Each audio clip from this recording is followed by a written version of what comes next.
how do you create a desire for a community to embrace architecture and design and see its value? You can go out and you can talk to people who are administrative assistant, they're a teacher, they're a mechanic, or somebody just coming on a tour about their city. Those are the people that then come in and say, this is ugly, we gotta tear this down. Well, if you can tell them why, yeah, it may be ugly, but it's important, then they're like, yeah, it's ugly, but it's also like Tulsa. Welcome to the Community Center from Eryngo Urbanism, a show about bringing people together to learn about our history to better inform our future. I'm Kyler. I'll be your host for today. I'm an architect and design communicator based out of Oklahoma City. Today, I'm joined by a very special guest who will be helping us to answer the question, what makes Tulsa's architecture great? Shane Hood, welcome to the show. Could you Thank you. Start us out by telling us a little bit about who you are and what you do? Sure. So my name is Shane Hood. I work with Line Design Build here in Tulsa. I always say that I'm not a native Oklahoman, but I've lived here longer than anywhere I've ever lived before. I moved here from Southwest Missouri. My background is in architecture and graphic design. I graduated from Tree University in Springfield. I moved here about 23 years ago. I feel like I got here like right in the right time, kind of on the precipice, on the front edge of the wave of people actually caring about downtown and Tulsa in general, design and place and all that kind of stuff. But yeah, so I went to school for architecture, graphic design, been doing that for 20 plus years, really have an interest in history. That kind of drove my, like I said, getting here at the right time, kind of like seeing things getting torn down. You're like, that's a really cool piece of architecture. That's really well done. Like all of a sudden I find myself in this preservation world, which I never would have in 100 years thought I would be part of. And really still don't consider myself a preservationist as much as I do consider myself someone that is, if we're going to tear something down that's a really good example of good architecture, we should be replacing it with better. And that very rarely ever happens. And so start advocating for, hey, this is a really good physical manifestation of what Tulsa is through architecture and arts and that kind of stuff. And so I started getting involved community-wise early in my career, earlier than most people do. Most people, I think, go and establish themselves and then they get on boards and kind of spend the later years of their careers kind of sitting around doing that. I was lucky enough to, in my 20s, when I first moved here, asked to be part of the Preservation Commission, to be on the board of the Tulsa Foundation for Architecture, founded a neighborhood group for our neighborhood, Lortondale, which is a mid-century neighborhood. So kind of just started getting involved and really just kind of pointing at design and saying, hey, like, we have a really good story here in Tulsa of who we are and the things that we were trying to celebrate and show off as kind of the fruits of our labor, whether that's good, bad, or ugly in terms of Tulsa's history. And so that's just kind of what I've evolved to love. I like knowing why something looks the way it does or why it was built that way. I feel like you can walk around a city and just look at those types of things, materials and things like that, and kind of get a real good, sense of where you came from, and hate to see that kind of erased. That's what we ought to be building on as a city.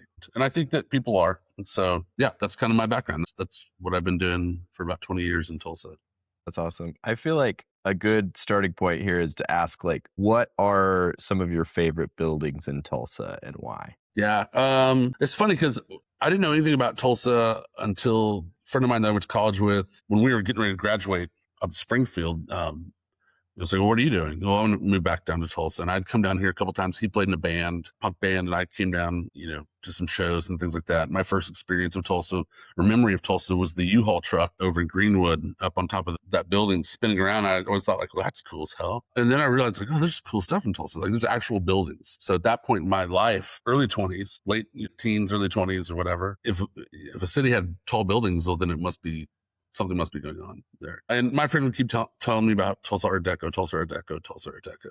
And that was interesting, but I was really more interested in mid-century stuff, modernism, those types of things. I originally grew up in California, where I kind of took that stuff for granted. It was just around, but I didn't know it at that time. My grandparents lived in a modern house in Sacramento, with a lot of kind of gooey style architecture, but I didn't really know what it was, other than that was just what a city looked like. And so moved here, I realized that in Tulsa, there was a story that wasn't being told. Of course, in one hand, everyone loved the Art Deco stuff. And on the other hand, they just want to destroy its successor, the modern stuff. And to me, it was all under the same umbrella. It was all Tulsans coming here, taking a risk, making their own city, and kind of trying to be at the forefront of the avant-garde of architecture and building those things that that were going to display, like, that we weren't just some flyover, not even flyover, just drive by, city or something like that. That we had culture here, and you could see that.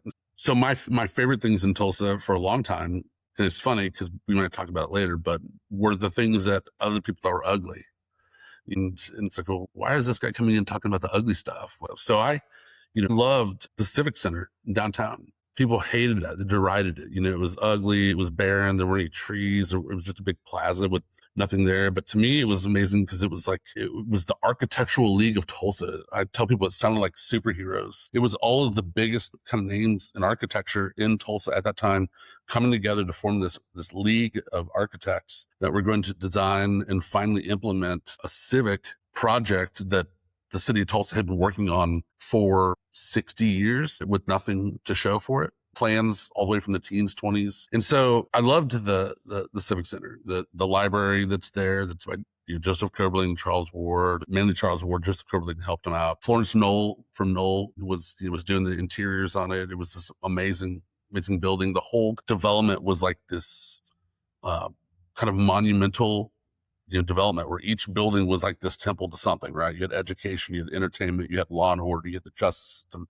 you had the city, and they all kind of sat there as these like large objects or sculptures to those things. I loved that, I love the idea that you had Edward Joel Stone or Murray Jones Murray or Coberling or Black or West or like all these different architects that were creating their best pieces to represent these specific things that the city of Tulsa needed and had not had so that people could be proud of their city. I have a friend who I remember a long time ago saying that if we're going to spend tax dollars to build things, that they ought to be incredible things, not EFIS clad strip mall metal building junk that we put a city hall sign on, right? It would be the best examples of what we can accomplish as Tulsans or Oklahomans or humans or whatever. So I really liked the Civic Center. One of those things where I thought it was going to get torn down for a long time, that it actually got listed on the National Register. They used some tax credits for different things. Redid the library. Great sensitive remodel. I was lucky enough to be at the table when they brought someone in to do that and kind of talk about the importance of that. The Loft Hotel has the city hall, but unfortunately they just painted it gray, which I don't understand the logic behind that. And there's talks about revising some things so that it can become more of a convention kind of location, right? They're talking about putting a new hotel down there, but that one was really cool. I got to understand some of the different architects at that time too, so I live in Lawrendale, which is designed by Donald Hahn. And Donald Hahn was an architect that had moved here from Illinois with his really young family. And he was kind of tasked with overseeing the build of this international design competition, award-winning project downtown. That was the JC's memorial headquarters. He builds a little house near that, and it's a really cool house, but it's his house, his studio. He can walk and see this thing be developed and designed. That winning design, he was part of it, but it also had Hideo Sasaki, who went on to form Sasaki Associates and still exists. Matter of fact, they actually worked with a local firm on reimagining some of our downtown just recently. That was launched maybe just like 3 weeks ago. I love that building and that story and the things that Sasaki and Han were doing. This was before Sasaki started his stuff, like the JC stuff, the Lawrendale neighborhood. I love ORU. There's a lot of people that think it's ugly or the politics of ORU or whatever. But, whatever you think about that from a design standpoint, from a brief, Oral Roberts loved world fairs. He would actually send his people to go to world fairs. I love world fairs because why don't we do this anymore? We have these things every year where it's just like, let's just make wild architecture, being architecture nerds. Like, hey, this is cool. They're like just trying stuff and doing things and making, and then you kind of see that disappear. But the ORU to me is like, it's like a World's Fair campus. They're just wild things down there and weird stuff. I don't know if they necessarily appreciate as much what they have. They had one architect design their entire campus, and there's been little things every so often that get that put down there, but they tore down their Buckminster Fuller Dome recently, which was kind of shameful. It is what it is. They have to still kind of operate a business down there. But I remember the thing that opened my eyes about ORU was we had the National Trust come through here. I think it was probably like 20 years ago now, really, honestly. 2006, we had the National Trust conference here in Tulsa, and I led a bus tour of just modernism. And at that time, it was 20 years ago, I was just like, did I know everything about what I was talking about? No, but you're riding in a bus, you're like, look at that. That's really cool. Like, I can't tell you much about that other than like, that's really cool, But at that point, I had started doing some research on some of that kind of stuff. And we ended the tour at ORU.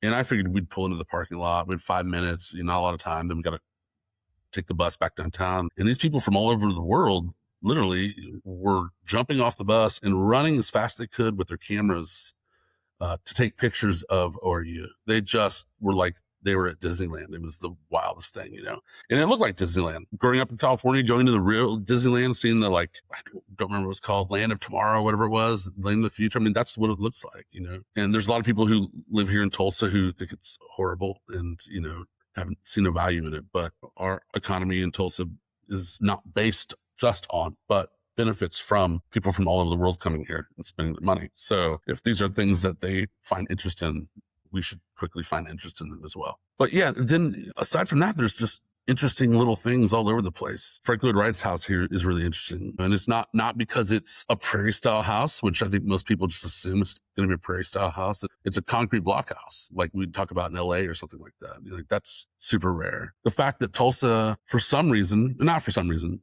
I used to say for some reason, I know why, we were considered to be just kind of an average American town, right? But we had so many of these like test homes, whether it was Popular Science or Popular Mechanics or, Parents Magazine, or there was all these kind of just magazines that would create like the house for the future, the house for the family, the house of built-ins, the house for the big family. And they're all over the place in Tulsa. And you can drive around and look, well, that's the Better Homes and Gardens from 1954, House for All America. That stuff's really interesting. And I don't think it's common knowledge that that kind of stuff is out there. It's just things I've kind of accumulated and have always meant to like put a website together and put that stuff on there. But so really, I mean, yeah, there's a lot of different things. There was a liquor store at Mayo Meadow at 21st and Yale, which was the coolest looking, I mean, almost like Zaha Hadid looking kind of liquor store that was built in the 50s, maybe lasted 18 years, torn down in the 70s. So I think more than anything, it was just the willingness to be progressive and to experiment and take risks in architecture and design at that time, and some of that stuff fails, but some of it doesn't. Some of it is really kind of just an expression of trying, instead of just kind of mailing it in, which I feel like a lot of architecture is today. So yeah, it's cool. It's one of those things where I never thought I would be here my entire life. I'm not originally from Oklahoma. I don't have any family here, but it's also gotten to the point where I don't feel like I could leave. This is the place where I know people the most. I know most about the history. When you're in design of any sort and you're based on word of mouth, it's who you know and the people you're around. So yeah, you mentioned the Tulsa as kind of a test bed for architecture, and I feel like that has been kind of the case in a lot of different ways, like ORU. And one that I think is interesting as well is Utica Square was kind of like the strip mall prototype almost. Before that, it was all streetcars. So what you said that why that is. Why is that Tulsa on the why that was for what? Sorry. On like test homes and that kind of thing. Why those got there? Okay, yeah. I mean, I think it's because for a long time I didn't understand like, well, why are they doing it here? And then it turned out, well, Oklahoma, we were the median, basically. We were the demographics were pretty much vanilla. So it was like they would test things out here, and if it worked here, then okay, that's going to work, then it's going to work other places. I'd have to dig through. I mean, I remember finding this discussion about why Tulsa was received a lot of that kind of stuff, but they saw it as the perfect kind of test market for that, right? And so, yeah, like Utica Square is a great example of that. And the funny thing about Utica Square to me is like, I always hear about, well, it was the first outdoor, automobile mall. And, and I always think like, what did, you look at Utica Square, it's like, what did they do? Like, if you imagine Utica Square without the trees there, like, what have they done here that's different than what they're doing anywhere else, right? It's like, I mean, these are basically strip mall shaped buildings, long rectangles. What they do? Well, they integrated the parking into it instead of having a sea of parking and then just a big long building. They actually care about landscaping, which in projects not for some reason, I know what, it's easy to cut that out. How many times in a project do you get someone that says, we just need code compliant landscaping, right?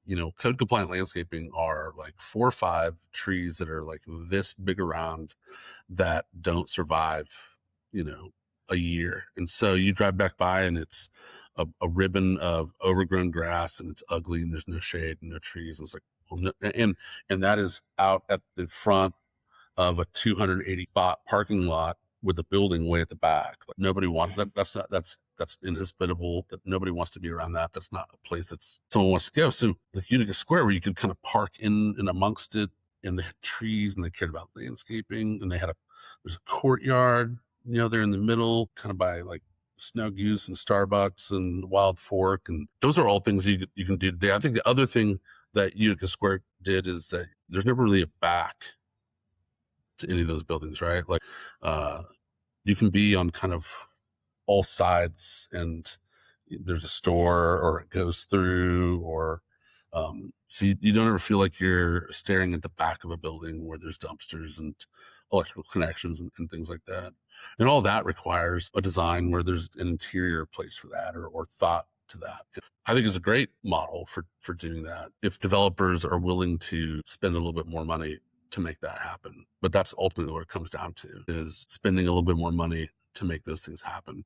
And then when you do that, what are the type of businesses or tenants that you have to have in there? Well, Utica Square, you look at it, Saks is gone now, and Coach's too, but it's been historically higher upper end tenants, because they're the ones that are able to pay the money to maintain that type of stuff. Whereas, like I said, if you do that and it's a Wingstop and a nail salon and a cell phone repair place, like, they're probably not going to be able to afford that monthly rent to maintain those types of landscaping, things like that. So it always boils down to the economics of it. And I don't like to know the answers to the economic parts of it, but we got to figure that out, because otherwise we're just creating the most, horrible type of physical environments for us to live in. And if we keep doing that, then people aren't going to go shopping. I'd rather just go on Amazon and buy this and have it shipped to me, because the experience isn't there. And I think that's really what Utica Square is. I think you can go to Utica Square and you can go to Starbucks and get yourself one of those massive iced strawberry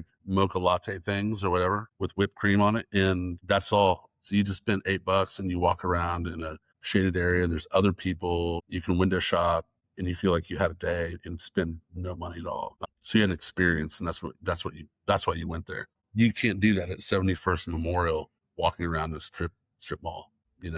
And anymore, like, you can't do that at Woodland Hills. Like, the experience down there is not interested. And all the things that create experience are the things that are first on the chopping block and eliminated. So when you have clients that talk about, we've had this, like, hey, we went down to Dallas and we went to the Kitty Trail, or we went to this place and it was beautiful. And that's what we want to bring here. And you're like, well, 40 to 50% of that was landscaping, was plants, trees, hardscaping, things like that. And you guys don't want to pay for that. You don't want to do that. So you've eliminated that. That meme going around of the difference between like a patio space in the US versus a patio space in Europe, where the one in Europe, you're in this plaza. There might not be any landscaping, but you're in this plaza, beautiful buildings, people walking by. There's activity, there's things to look at. And then the one in the US, and you're sitting there and you're staring at the front of a Ford 350 grill with bugs splattered in it, right? Like, that's not, I'd rather just not sit on the patio. That's what, you can't just put a table out there and some chairs and call this a patio. And so I think that's what Utica Square has going for it, mature landscaping. That is a hard thing. Every time you design a building, you put this, like, these renderings, you put these trees in there, and it's just like, well, that's what it's going to look like in 40 years, right? Very few people are paying $40,000, $50,000, $60,000 to bring in these, somewhat mature trees and that kind of stuff. That's what makes that a place to go. Experience has become important. I think people are starting to understand. I think some developers are starting to understand that the importance of experience to entice people to come out of their homes and go places. Especially, it's been a thing in hospitality and restaurants and things like that for a while, but like, retail needs it now more than ever, because retail has fundamentally shifted. If I can buy it online and there's nowhere that I can go and have an experience better than just sitting on my couch, people are just going to do that. So yeah, I think we probably go to Utica Square once a week, and if it's just to go to like the Stone Horse Market to get some things, or I don't know, it's like get coffee or like walk around or go to Gearhead or something like that. Even if we don't spend any money, it's just kind of fun because there's people there, just like social buzz and activity and things like that. So you mentioned the cable car stuff, right? Mm-hmm. Utica Square was in like 1950, 54, 55, something like that, right? People had more money. Housewives had cars. I mean, that's literally as like sexist as that sounds, that's exactly what it was. Stay-at-home housewives had cars now, and they wanted to drive to go someplace to do shopping and go places. So Utica Square was there and served that need. That in itself also is basically the downfall of our cable car system here in Tulsa. I mean, like, we think about cable cars and mass transit in Tulsa, and people talk about, well, we want it, we need it, we want to have better bus service and things like that. The cable car system in Tulsa, the TSR, Tulsa Street Railway. There's Tulsa Street Railway, and there was Oklahoma Union Traction and Oklahoma Union something, I can't remember what it was. But the TSR folded 100 years ago, 1926. If you think about cable cars in Tulsa, like, you think this massive, expansive cable car system, and it wasn't. I mean, literally, the cable car system was basically, you could also just walk. I think I read one time, like, the maximum speed in downtown was like 8 miles an hour. The maximum speed outside of downtown was 15 miles per hour. With stops and things like that, you could probably walk and get there maybe a few minutes later. I think it started in 1905 or sometime right there.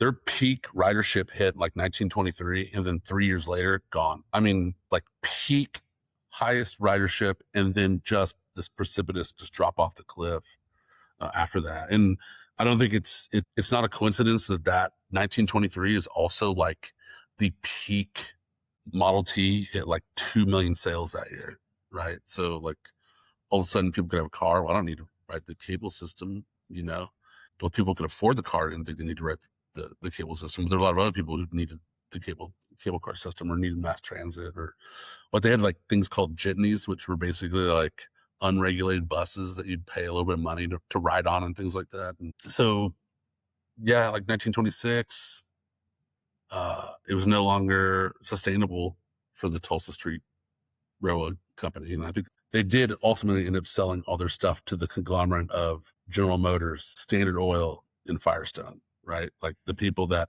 made the cars, made the gasoline for the cars, and made the rubber for the tires for the cars. And then that company ended up shutting all the cable car systems down. But that was also after cable car systems were kind of taking a dive anyways. And so, like, the same story that you see elsewhere in the US about cable car systems is the same that you see here in Tulsa.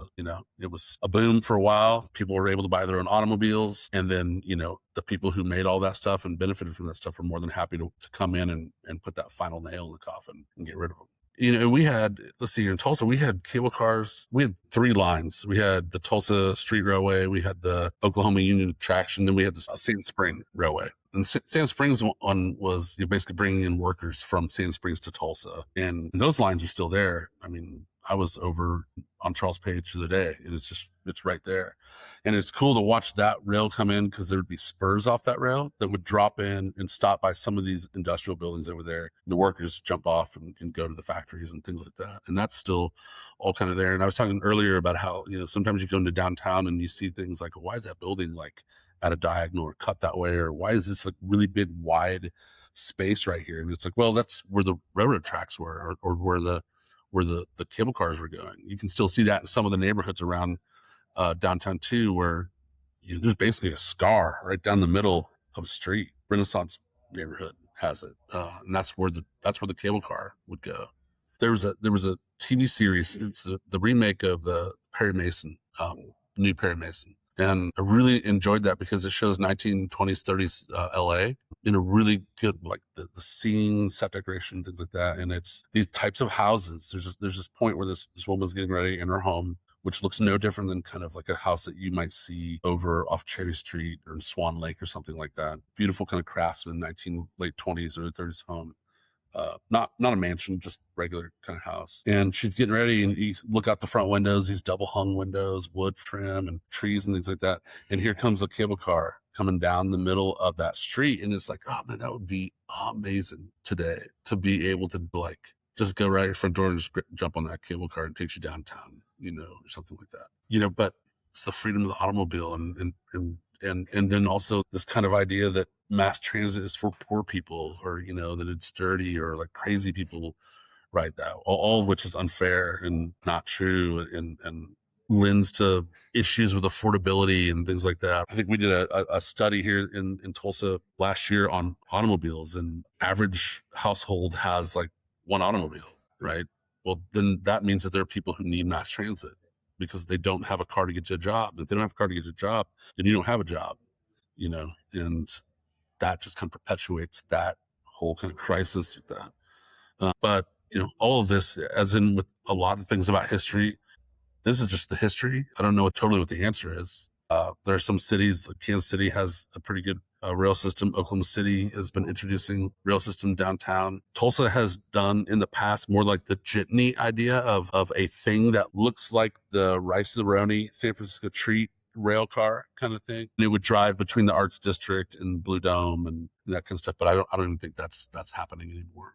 But ultimately, because how spread out everything is, it just financially, economically, it doesn't make any sense to be able to actually have a mass transit system that hits everybody. And so I think they've done a pretty good job here trying to hit those main things like Peoria and 11th Street. Yeah, Tulsa was like every other city at that time. They had a cable car system. They saw the need for it. It was just lasted about 20 years, and that was about it. Yeah, that's interesting stuff. So you mentioned the Civic Center Plaza.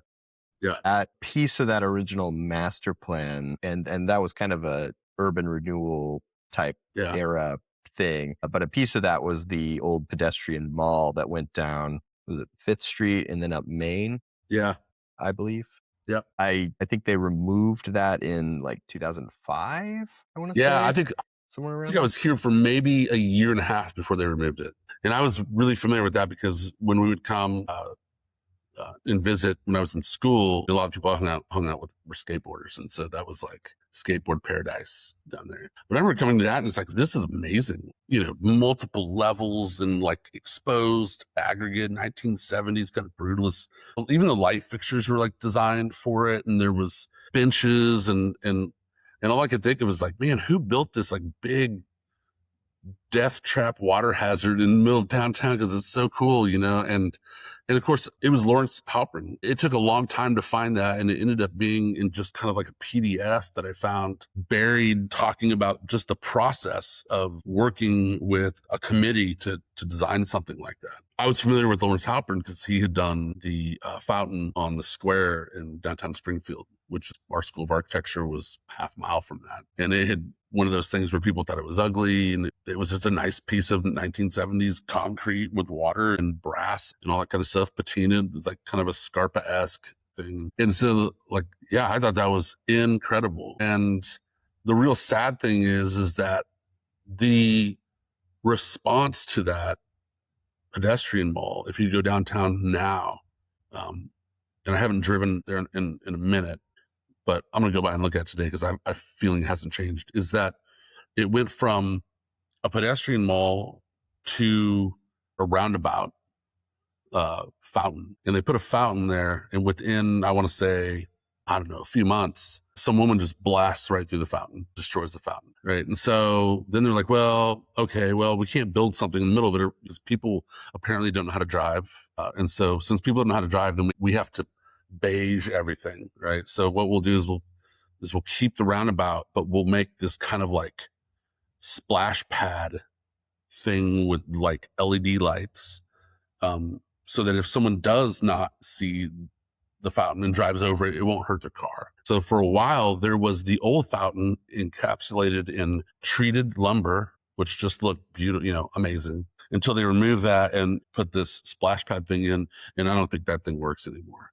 So it went from this pedestrian mall, beautifully well-designed, internationally acclaimed landscape placemaker, designer Lawrence Halpern, the kind of place that today would be a draw to tourism and things like that, to what looks like a celebrated circular speed bump down there. And that was progress, right? Like, because that apparently opened up the streets, because if you didn't have automobile traffic to come down to the local cheeseburger place there on the corner, they were going to go out of business, right? So then they do all that and the cheeseburger place is gone. It's been gone for 10 years. It's like, it didn't do anything other than eliminated some of the cool things that we had in town. And now you can look at those old postcards about the pedestrian mall, and people who are, aren't old enough to remember that it was there will be like, what is this? Who stole this from us? Who robbed us of this amazing thing? Like, can we have that back? And, so like I said, I got here in 2003. So I remember that.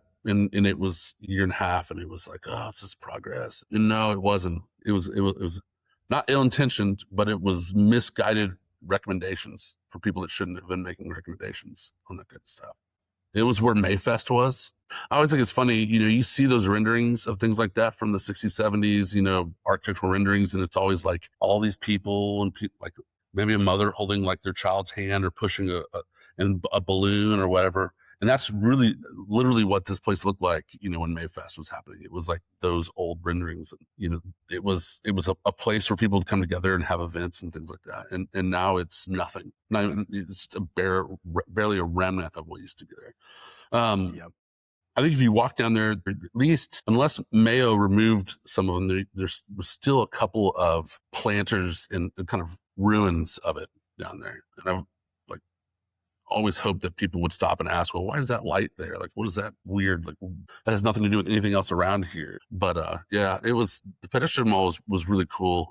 It's a real unfortunate thing that's no longer there. Yeah, I kind of fall in that category of like, I grew up in Tulsa, but I was born in 2000. So I was 5 years old when it was removed. So I have no memory of this place. Yeah, exactly. But I've seen the pictures of it and I've gone, that's incredible. Yeah, like exactly like you said, who took this away from us? Yeah, who stole this from my future? Yeah, exactly. But this is why I appreciate like the work that you're doing to try to help preserve and sure. Get more people to know about the architectural history. Yeah, because I think that stuff can be really fascinating, even like you said, when nobody else thinks it is. It'll come back around. I mean, obviously, we're sitting here talking about architecture, and it's something that, like, I like talking with my friends about architecture. With the general public, if we talk about architecture, their eyes gloss over, or they don't even know what architecture is. Like, they think well, you're just the structure, or you're the skin of something. And so when you talk about the things that affect people in their daily life, it's like with design, everything's designed. Everything that you pick up, somebody had to sit there and say, what is this going to look like? There's very few things that aren't like that. And so when you walk around near downtown, everything was a conscious decision by somebody. And sometimes that conscious decision was to give it no thought at all. And that's the worst decision, is to just not ask the question, not be curious, and to give it no thought. And that is when you end up with a beat down little roundabout former fountain instead of an incredible pedestrian mall. I think we have this idea that when you have things like that, or like at the Civic Center, when you have these big open spaces that are all just hard surface paving or something like that, those are inhospitable to human activity and things like that. Except that part of my education was spending a semester in Italy, in Florence, and walking around to these plazas that were nothing but hard surfaced paved spaces with no trees and sun. And it was full of life and full of people doing things. So this kind of idea that those types of spaces are inhospitable, I don't think they're inhospitable inherently. I think maybe they're inhospitable because the people that live here expect to be able to drive their car specifically to someplace and go in an air conditioned spot or something like that. So then when you talk about pedestrian mall like that, they're like, well, who would want to be here? And it's like, well, all these people that are currently here enjoying it, right? Like, who would want to be in these slums? Well, maybe the people that think that the slums are also the most vibrant, exciting places to visit in the city. Like, maybe you should think a little bit more critically about what you're calling things before you pass judgment and make accusations on things. But anyways, we always said, like in TFA, like, we shouldn't be the arbiters of taste for the next generation, because a lot of that happened here. There's a lot of people who did not like Art Deco, and so they thought it was ugly, tore it down. Now you have a generation of people saying, man, all we do is tear down the cool things. Like, and that's going to continue to happen. Everything that was old is new again at some point. There's a word that I've started using a lot, which is enshittification, right? And that's this terminology that's used, whether it's like in technology or in, what do you call them? Like the tech bros, the finance bros and things like that, where you just take something and you beigeify it. You make it really non-offensive so that you can just make the most money out of it, right? But what you're really doing is just creating a world in existence that nobody really wants to be a part of. So you're shitifying it. And it's like, there's something to be said about having buildings that are different and stuff that's different scales, sizes, materials, interesting. Like, it's not scary. It's not hard. It's not dangerous. Yeah. I think it is easy to see the other side of that as well, Yeah. because with urban renewal, another major thing that happened was highways and Yep.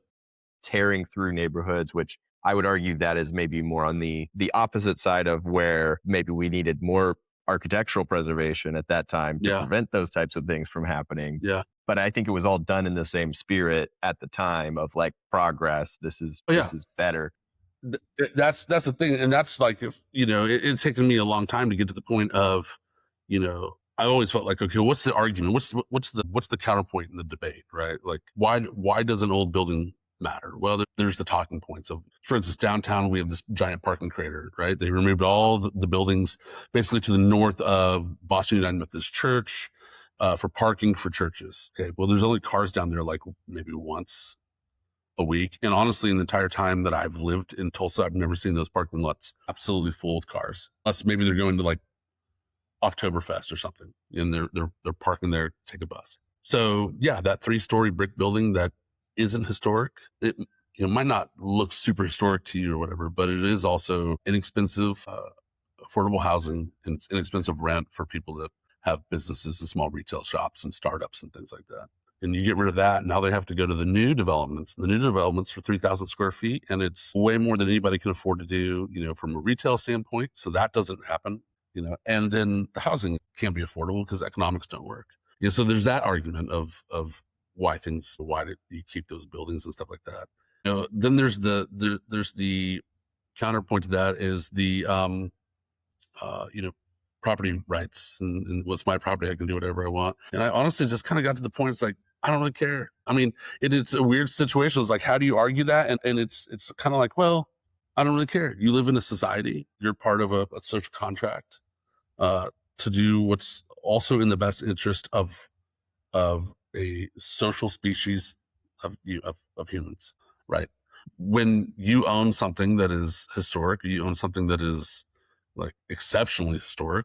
There's different levels of historic, but it's something exceptionally historic. I feel like you have an obligation to be a steward of that, because you're protecting like the best examples of things that humans have created, um, and icons of your city and that kind of stuff. And so kind of just come to the point of like, I don't really care. Like, that's my take on it. Take it or leave it. And people, well, you can't tell me what to do with my properties. I can't, but there's 800-page zoning code that can and does all the time. International Building Code tells you all the time what you can do with your property. But whatever, it's sometimes a non-starter. So anyways, yeah, you're right. Like, so, like the IDL that we have here in Tulsa, in like collecting information about Tulsa, like would go to tons of estate sales and tons of like just looking on eBay and things like that, just to find the kind of like historical sources that you can't find every day, right? Like, old Tulsa magazine from 1967 or something like that. And it, on the front cover, literally talks about urban renewal in Tulsa and how successful it is. Well, we all know that urban renewal, for the most part, was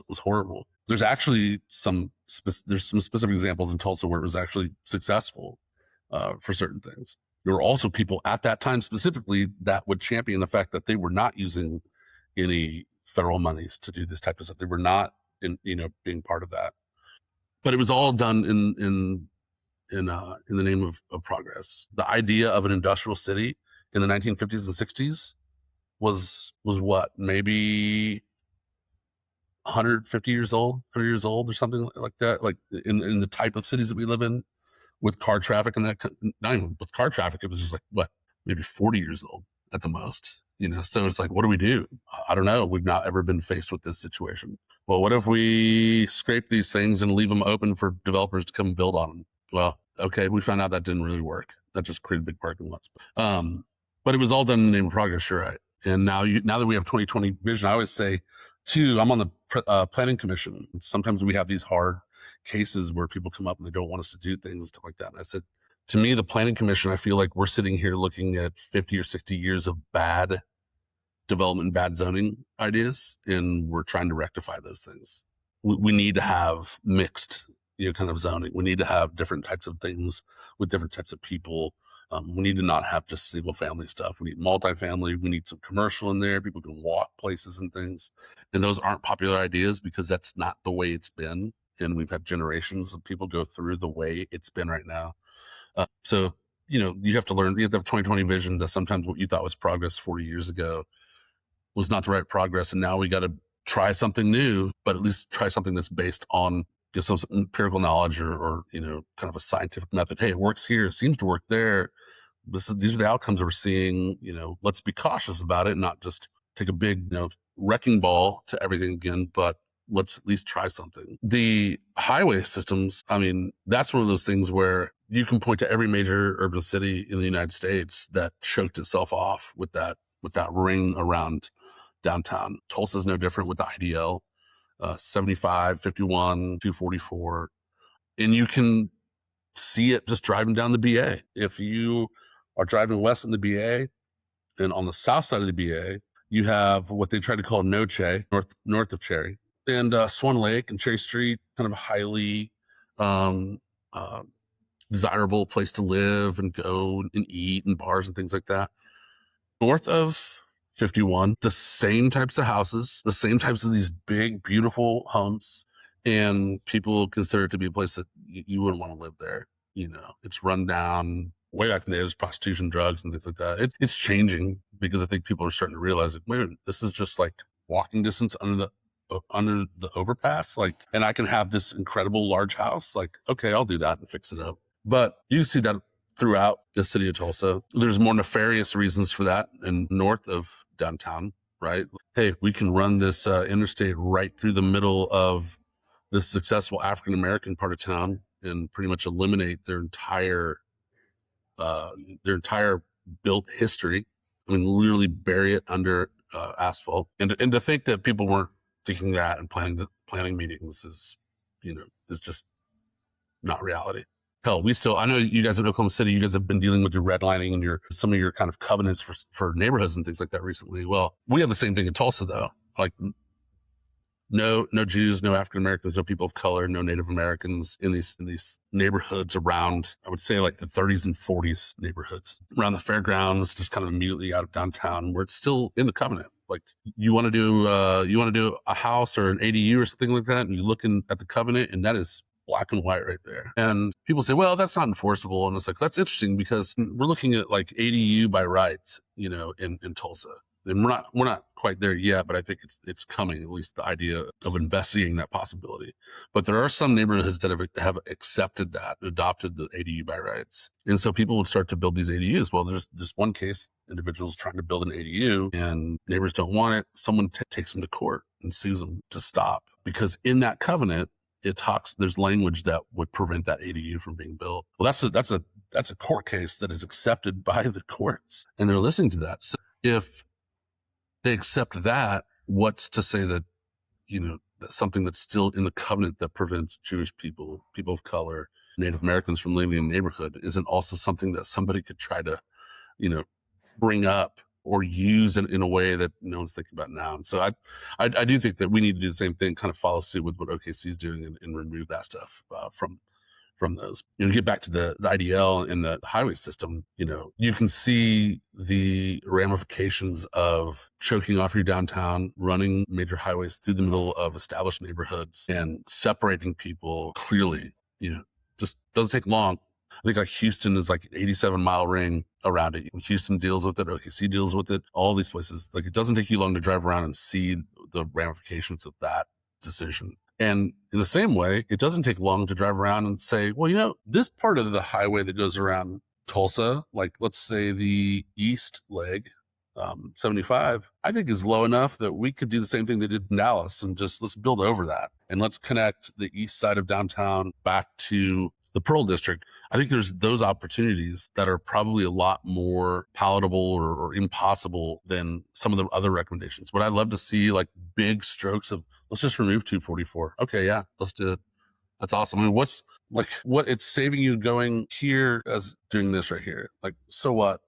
Let's get rid of this, connect that, develop it and make it better. And that has been tossed around more in the last probably 5 to 8 years than I think I've ever remembered anybody kind of actively talking about it. And it's good to see that it's not architects or the planners pushing that, but community activists that are pushing it. People that just have taking an interest in development place and in their community, saying, well, why can't we do this? And applying for grants and putting together planning documents and coming up with these kind of ideas to push on people. I'm not going to say push on people, to push towards people, to say, hey, here's an option. Here's something we could do, which is nice. It's nice to see that. Yeah. What role do you see the community playing in these types of decisions to change the way the city works, or how's that changed over I time? think it's the most important part, especially because never in my lifetime have I ever seen such anti-expert sentiment, right? You come in and say, well, I'm an expert at this, and just people roll their eyes. So if you want that to happen, it's got to be coming from the community itself, right? Like, and you can help and you can be part of it and you can, educate and do that kind of stuff. But it really needs to be coming from people who live in the neighborhoods and live in those communities and frequent those communities, and who are able to go to their neighbors as a neighbor and say, hey, you should get on board with this. Let's do this. If I walk up with a clipboard and looking official and holding big planning committee meetings with Post-it notes and stickers and things like that, it's still being driven by an expert committee that nobody knows who's backing or where the money's coming from, or someone's being bribed or blah, or you're just trying to grab,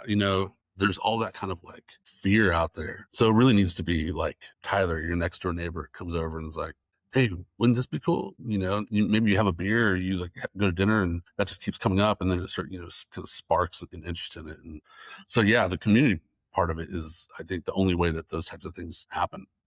Seeing that right now with like the data center stuff, right? Seems like 2 years ago, not many people knew much about data centers. And I would argue that like not a lot of politicians knew much about data centers. It was just kind of like, well, here's a development where they're going to bring all this tech and some jobs. Okay, cool. A year later, after doing some research and things coming out, all of a sudden it's like, wait a minute, this isn't the best idea. And so I think you see now even politicians are like, wait a minute, 2 years ago I said yes. Now I'm like, no, pump the brakes. We got to hold this. And I think a lot of that was absolutely driven by community members, coming, speaking out, talking to their neighbors, voting entire city councils out, recalling mayors over this kind of stuff. It's happening around town, to the point of like, it's now well known the community is not behind this. They don't want this. And that's community power. So yeah, I think it is an important part. I think another thing to keep in mind is that this community power that I have seen can also go in the direction that you don't want. Like, I think part of the reason the pedestrian mall was removed, or like some of the buildings that got torn down, is because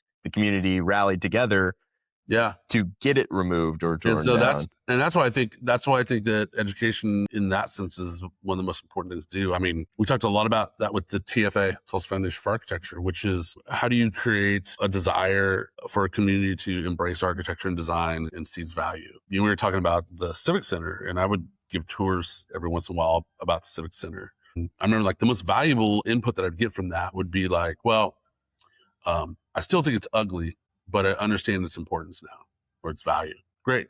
Like, that's all we need. You think it's ugly, the next generation's not going to find it ugly. They're going to think it's cool. But all we need you to know is that there was reasoning for this, and it's representative of great ideas, some of the best things that we can do, and kind of just have that background knowledge before making decisions. Right now, Tulsa, in downtown, there's a guy that owns a building that has this artist that's come in, did these two great murals, one of Leon Russell and one of the Gap Band. And I mean, just really incredible. Well, they've been fading over time, things like that. And so all of a sudden, people noticed that there were workers out there with white paint painting over the murals, and Reddit exploded, and Facebook exploded, and Instagram exploded. And just comment after comment about people calling this guy stupid and dumb, and why wasn't the city stopping him, and all this kind of stuff, blah, blah, blah. Turns out the guy was priming over that because the same artist is coming and doing a new mural of Leon Russell and a new mural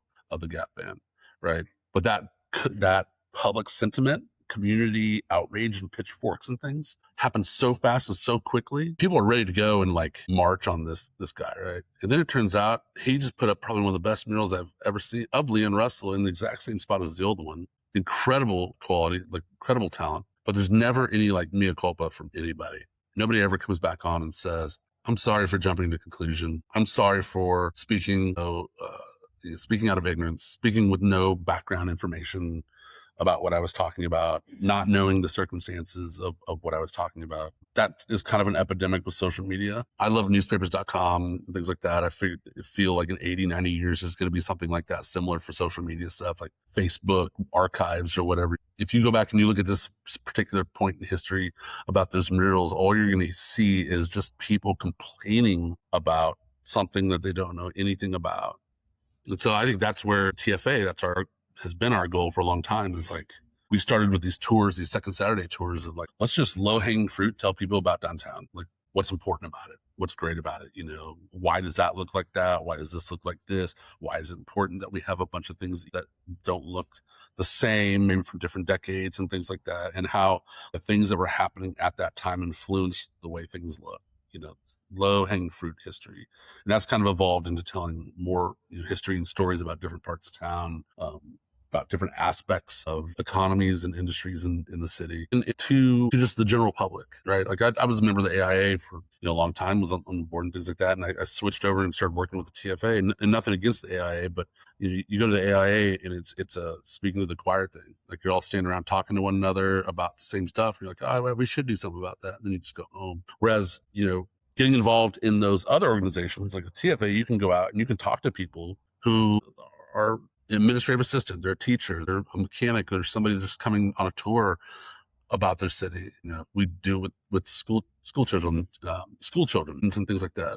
And those are the people that you said, like earlier, are the ones that then come in and say, this is ugly, we got to tear this down. Well, if you can tell them why, yeah, it may be ugly, but it's important, then they're like, yeah, it's ugly, but it's also like Tulsa, we tear that down and replace it with a strip mall that has a nail salon in it and a check cashing place and a coffee place and a wing stop in it, right? Because that's like standard Lego block. And that has nothing to do with Tulsa. And so that's the thing. Yeah. You got to educate people that aren't architects and that aren't designers about their city and the importance and the aesthetics and the decisions and the planning and all that kind of stuff that goes into that. But you got to package it in a way that isn't boring. I love the talking about the little kind of things, but like, you got to have it with stories and anecdotes and all that kind of stuff. A little bit of drama and things like that. Make sure it's factually correct, but just to get them on board and can actually show up. But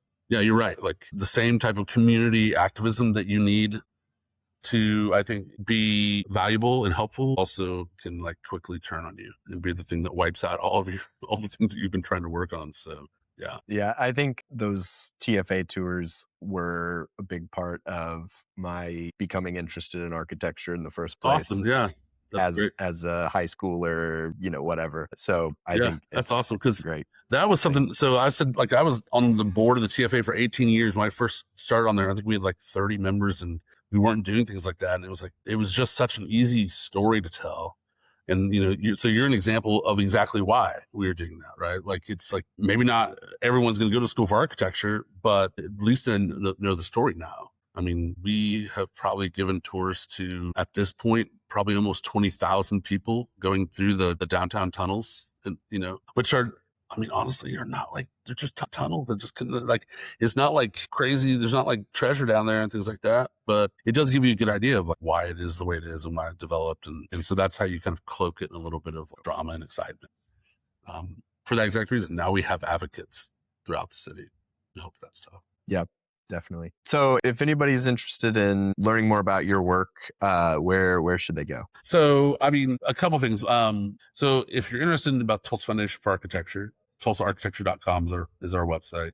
We're on Facebook, we're on Instagram, all that kind of stuff. We do a variety of videos about different parts of town, history and things like that. Have a variety of different types of tours, doing something every week, basically. And that's a good place to kind of stay in touch and involved and understand what's going on in events that you can come to and things like that. I'm on the Preservation Commission as well. If you're interested in that, we have a website, tulsapreservationcommission.org. You can kind of see like, what we are, what we do. Every time a building starts to get torn, they're like, where's the city? Where's the Preservation Commission? Well, we are only, we only take care of about seven or eight HP zoned areas in the city of Tulsa. And those are neighborhoods that have to vote. Majority of the neighbors have to approve to have oversight on design guidelines, things like that. But one of the things that we're working on in our outreach is we want to start being in the public more. you kind of dispel myths about preservation. What is it we do? We're not telling you what color you can paint your house. You can do whatever you want, but from at least a paint standpoint, but also that it's cheaper to repair wood windows than to put in vinyl windows, right? Like it's all these kind of things that people think. Someone told them a long time ago that it was more expensive to do this or that or whatever. Just trying to be out there and not be the typical bureaucratic commission. We're all just volunteers that love history and love architecture or old homes and things like that. And so we want to be a face and when people come and talk to us. And then our work at Line Design, that's a linedesigngroup.com, which we'll have a new website here. We always say that, but I mean, you get in the business of doing the business and the business of doing the work. So right now we're in the business of doing the work. You can kind of see what we do there. We're working with the Prairie House in Norman currently. I've been working with them for about 3 years we did a historic structure report for them, did a cladding survey for them, and wrapping up a master plan for preservation of that. They're going to be kicking off capital campaign in June 1st on that. And then working with the Spotlight Theater, Riverside Theater here in town. And we're in the very early stages of just planning how do we go about starting to preserve this and restore it, right? And it's all the things we talked about, like education first. You got to tell people why is this important. Board development. Then we got to go into these historic structure reports and all of these kind of documents that donors expect to see when you come and ask them for millions of dollars. You got to know what you're doing and show that you're serious about it. So we're working with them on that. And then there's work with a variety of people around town, helping with a golf building downtown right now, talking with a guy in Bartlesville that has a golf house on that. And then you're hoping to start doing some stuff in Okmulgee soon on some things. I really enjoy going and like explaining the process. Do you want to preserve this? You want to do this? Okay, first thing, don't do anything. Do nothing. I know this is not the sexy stuff, but let's get these things and these documents and this kind of stuff in order, but get this foundation going. I was over in Edmond and got to speak with the people that were gifted the Hopewell Baptist Church by Goff. You're kind of having that discussion about how can we start finding grants and helping you do this and kind of get that off high centers. Yeah. So like I said, beginning never 100 years, I think we'll be doing preservation, but if it means we get to keep cool stuff around, everything is back to just that. I mean, I'm super simple. I'm not going to talk to you with all this architect speak and jargon. It's just about cool stuff to me. These are cool buildings. This is cool stuff, cool things we don't make anymore. It's just a much more enriching environment to live in with these types of things. And so why wouldn't we do everything we can to try to keep them down? Yeah, that's great stuff. Shane, thank you for coming on the show. I really appreciate it. And I hope to have you back at some point. Yeah, I'd love to talk about more stuff. Yeah, awesome. Hey, it's me, Kyler. If you enjoyed this conversation, please be sure to give the show a like, rating, subscription, or whatever kind of nice feedback you can provide on whatever platform you're watching or listening from. If you'd like to join our community to stay up to date or to discuss anything you heard in today's show, consider joining the Eryngo Urbanism Discord server. And finally, if you'd like to support the work of Eryngo Urbanism directly, you can do so over on Patreon. Until next time.